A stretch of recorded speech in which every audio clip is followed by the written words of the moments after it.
Chaque année, tu te dis que cette fois-ci, ce sera différent. Tu te promets que tu vas vraiment changer, que tu vas devenir plus sérieux, plus discipliné, plus organisé, que tu vas enfin arrêter de perdre ton temps et te concentrer sur ce qui compte vraiment. Et au début, tout semble possible. Tu te sens motivé, inspiré, prêt à te transformer. Mais très vite, cette motivation s'effondre et tu retombes dans les mêmes habitudes qui t'ont toujours retenu. Alors la vraie question, c'est pourquoi tu n'arrives jamais à tenir tes bonnes résolutions? La première raison, c'est que tu t'appuies sur quelque chose d'extrêmement fragile qui est la motivation. La motivation, c'est un état émotionnel, c'est un pic d'énergie qui apparaît quand tu te sens bien, quand tu es inspiré ou quand tu viens de tomber sur une vidéo comme celle-ci qui te donne envie de tout changer sur le champ. Mais comme n'importe quelle émotion, elle redescend aussi vite qu'elle est montée. Et quand la motivation s'éteint, tu t'éteins avec elle. Tu arrêtes tout, tu repousses, tu remets à demain et tu attends qu'un nouveau post apparaisse pour recommencer jusqu'à ce qu'il disparaisse lui aussi encore une fois. La deuxième raison, c'est que tu veux aller beaucoup trop vite. Tu décides du jour au lendemain de changer toute ta vie d'un seul coup.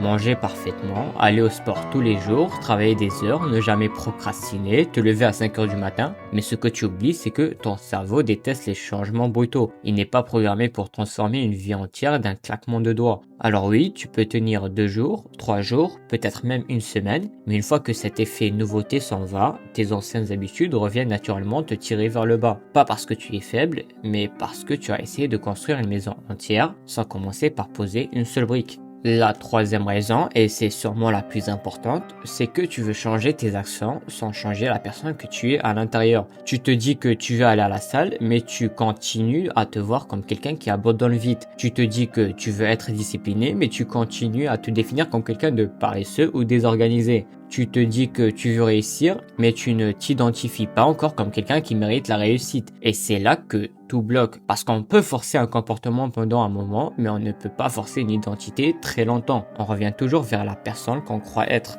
La quatrième et avant-dernière raison, c'est que tu n'as jamais appris à être patient. Tu veux tout maintenant. Tu veux le corps, l'argent, la confiance, la discipline, comme si le simple fait de vouloir suffisait à tout obtenir. Mais la vérité, c'est que les choses les plus importantes de ta vie se construisent lentement, dans le silence, dans la répétition, dans ces petites décisions que personne ne voit, mais qui, accumulées, finissent par devenir des résultats visibles.